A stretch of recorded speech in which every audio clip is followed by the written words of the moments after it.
Yes, guys. Welcome back to another video on my YouTube channel. If you're new around here, welcome. I am Coach Indy. In today's video, we're talking all things Manchester United. Now, we've only done 2 previous videos on Manchester United, and they were actually quite recent during the last international break. I'll leave a link in the description below. Go and check those out. Really, really informative. Give you my thoughts and opinions and statuses of certain players, where the club's at, etc. In fact, watch those first and then come back to this video afterwards.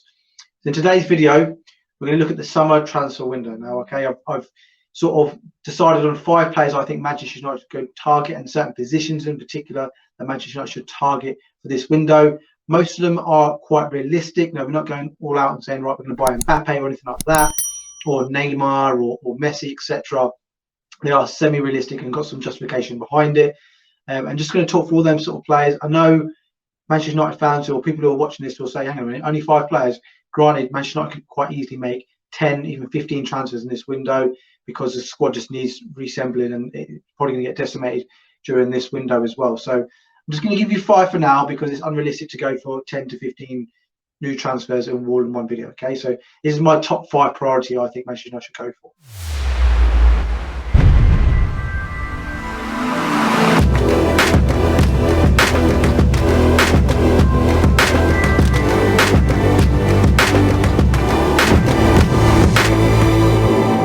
Okay, so player number 1 I think Manchester United should sign is Declan Rice. Now, for me, he is a world-class player right now at the age of sort of 22, 23.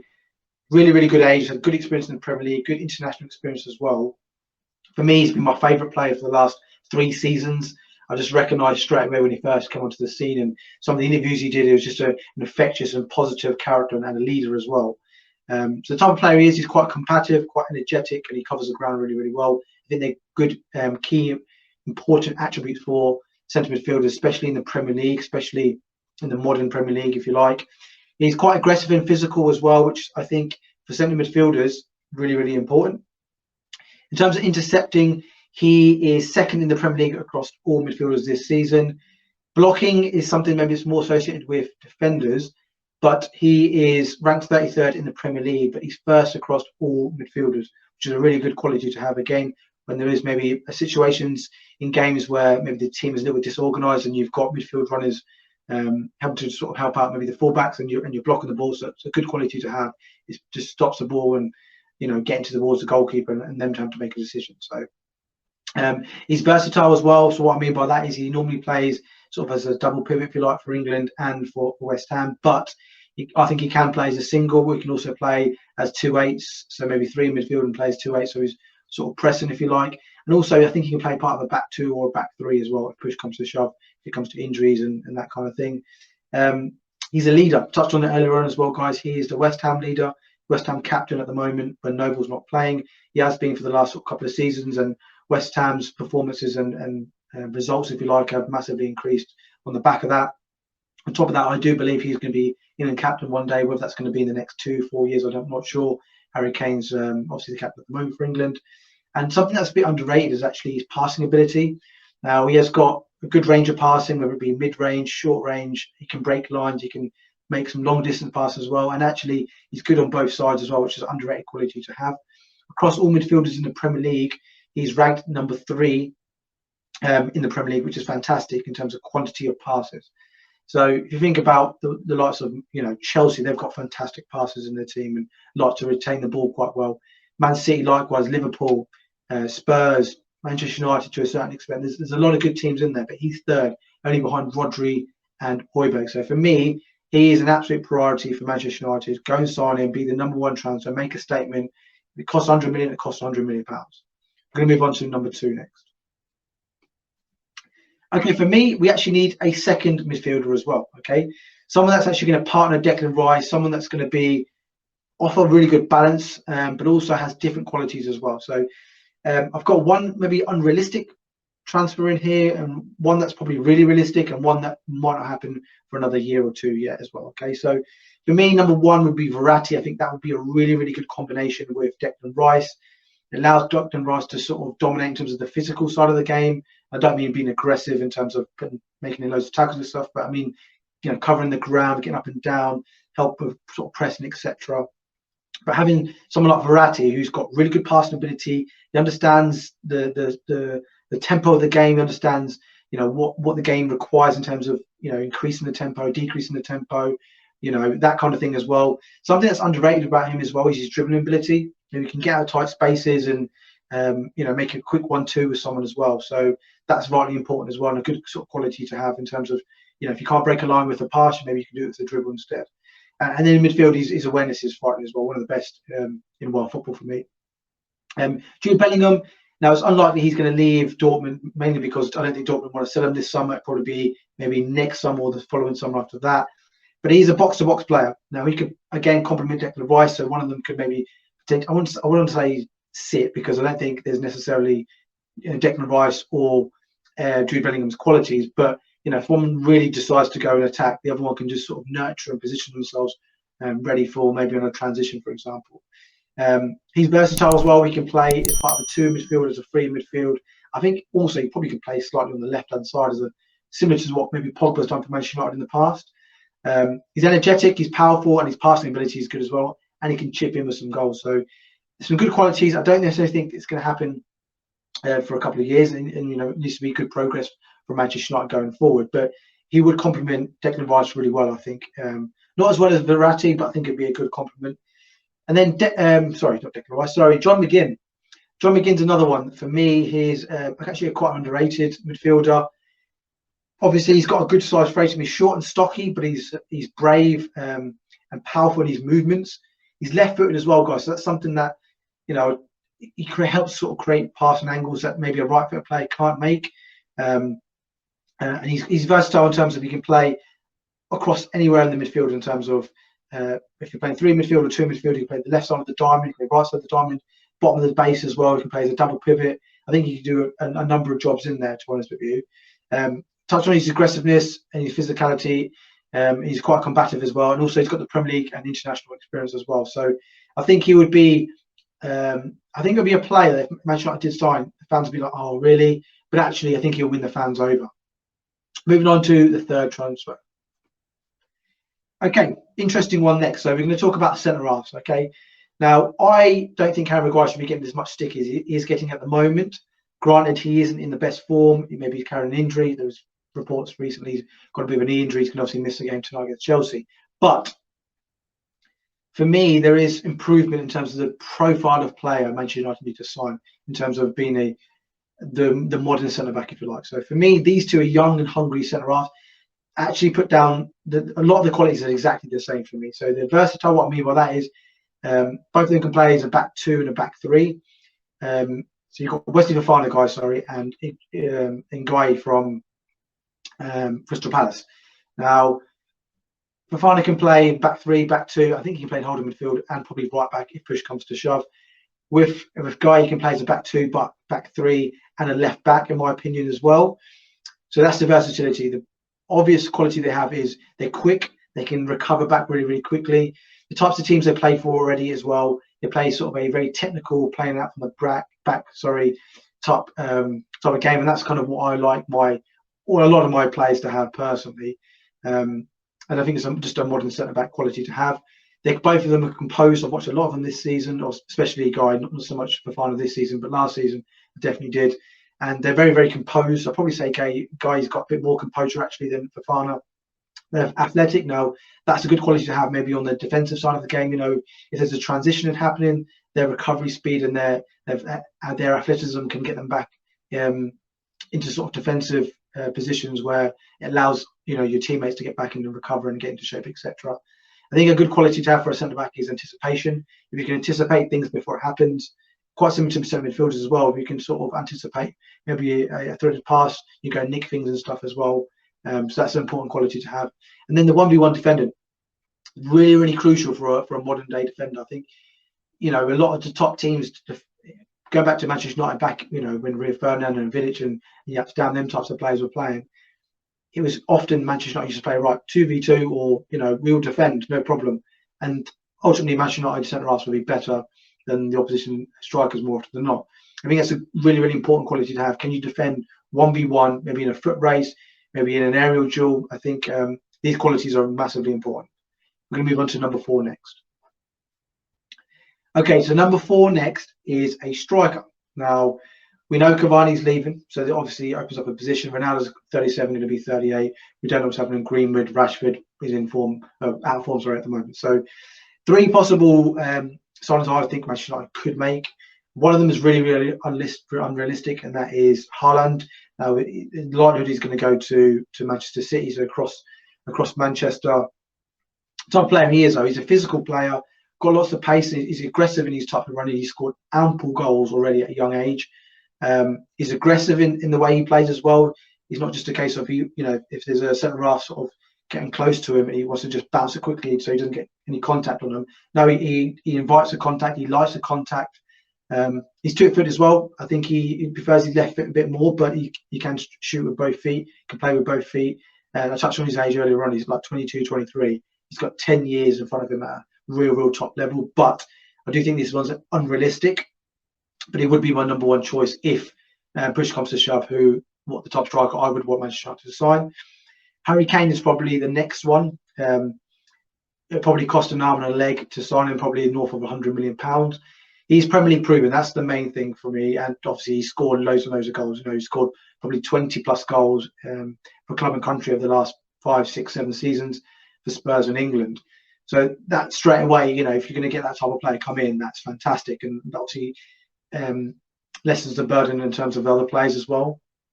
Something I didn't put down on here, but he's a fantastic penalty taker, which obviously, Manchester United maybe have had a bit of problems this season. We're missing sort of a few penalties. So having someone like Harry Kane taking penalties would massively help. Now, I'm not going to say he's going to come in and take him off Ronaldo, but if Ronaldo was to depart and then Harry Kane came in, he would absolutely take him for sure.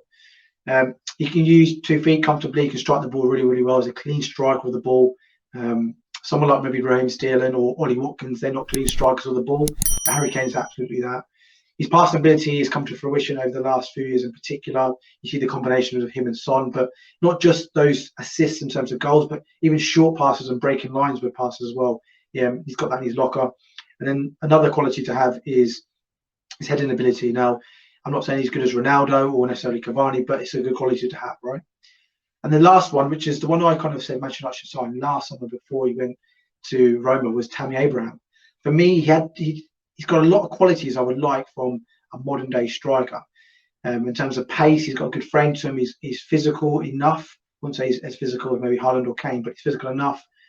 Other qualities I don't think that sort of would be mentioned in maybe Tammy Abraham is he's hungry to succeed. Now, he could quite easily say Chelsea earned a handsome paycheck, but no, he wanted to go to Italy and go and prove himself.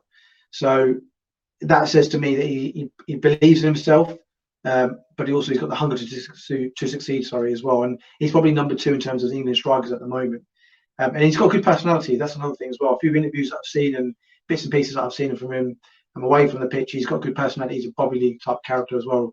So that'll be the 3 strikers that Manchester United should target. Moving on to option number 5.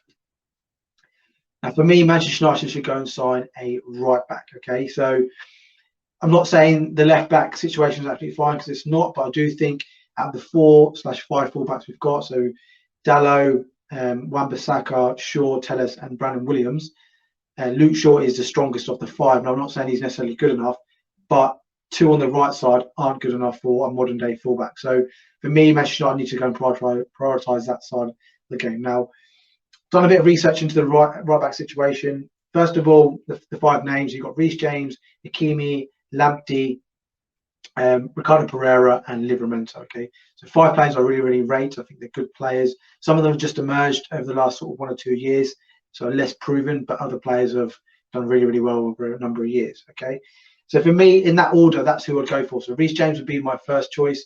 I'm not saying Manchester United will necessarily go and get him, but there is uncertainty around Chelsea with the ownership, etc. And if there is a possibility of him leaving, Manchester United should absolutely go out there and get him. We've seen how good he is in a number of positions. He would absolutely add so much quality, probably an extra 15 to 20% of quality in the Manchester United right back position this season. So, or next season, should I say?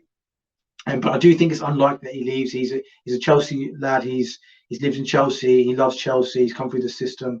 I don't think he's going to leave unless the club turn around and say, "Well, we don't want you." Then he will look at his options, I think. Number 2 is Hakimi. Again, probably a little bit unrealistic. But I've heard of an interview recently that apparently does want to play in the Premier League. He was at Real Madrid, he was at Dortmund, Inter, he's now at PSG. Maybe one day he might want to play in the Premier League. And then the next three are probably more realistic now. Lamptey is a fantastic player, got loads of pace.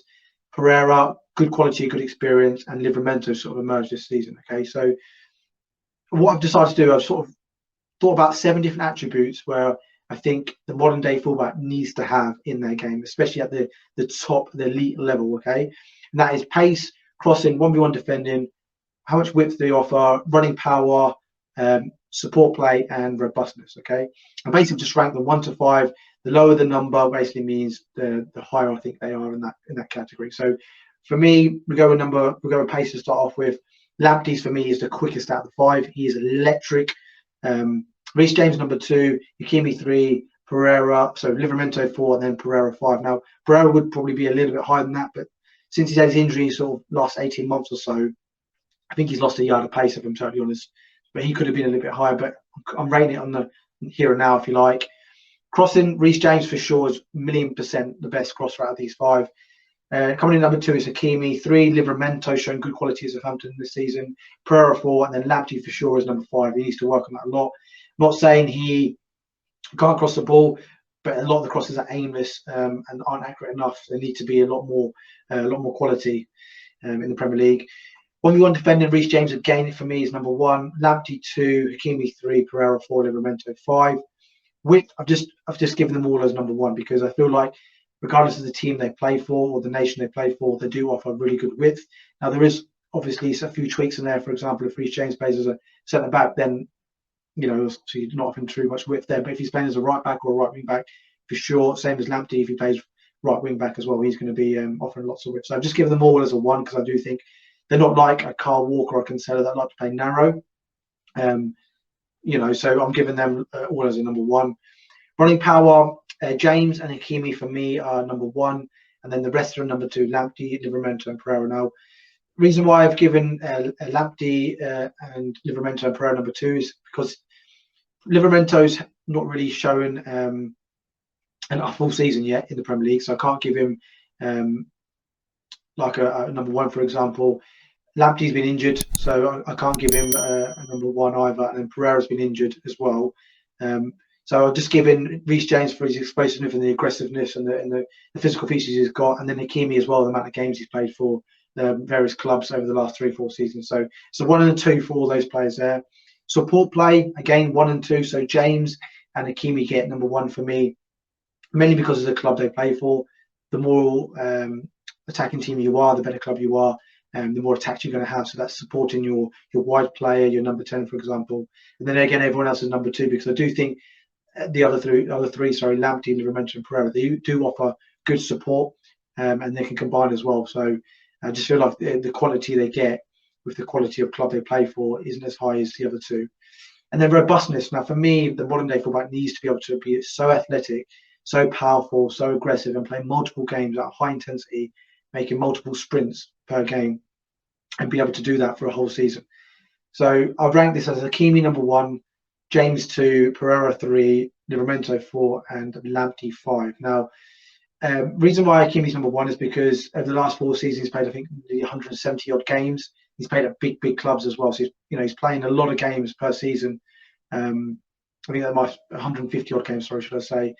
So he's proven it a bit more at the top level. Reece James is at a very similar level, but he had a season at Wigan, so I couldn't give him as number 1. Pereira number 3. Livramento, I had to give him as number 4. He's only had a season so far. And Lamptey, there are 2 seasons that have been sort of injury prone-ish, if you like, in and out. And Brighton and maybe even Lamptey not trusting his body just yet. So he just needs to build that up. I think he could quite easily be in the top 3 in a couple of years' time if he can just prove that. So basically what I've done is I've just given them a total. So the maximum score you could get is 35. 35 obviously being the worst, and obviously the lower score you get is better. So Reece James scores at 9 out of 35, Hakimi 12, Lamptey 18, Pereira 21, likewise with Livramento. So that's kind of why I've ranked them in the scoring system. Let me know in the comment sections below, guys. Do you agree with these 5 right backs? Have you got other right backs in mind as well? So just let me know in the comment section below. I really appreciate your feedback. there you have it, guys. That's another video, another Manchester United video in the bag. If you haven't subscribed to our channel already, we invite new subscribers every day. We post 2 videos a week. Like this week, we've decided to do a Manchester United video. Next week, we might do a coaching session, for example. And obviously, there's FPL content that comes out every week because of the Premier League season as well. So we try and do a video on that every week as well when the Premier League season's on. And yeah, if you can just drop it a like and share the video, that'd be fantastic. And we'll see everyone on the next video.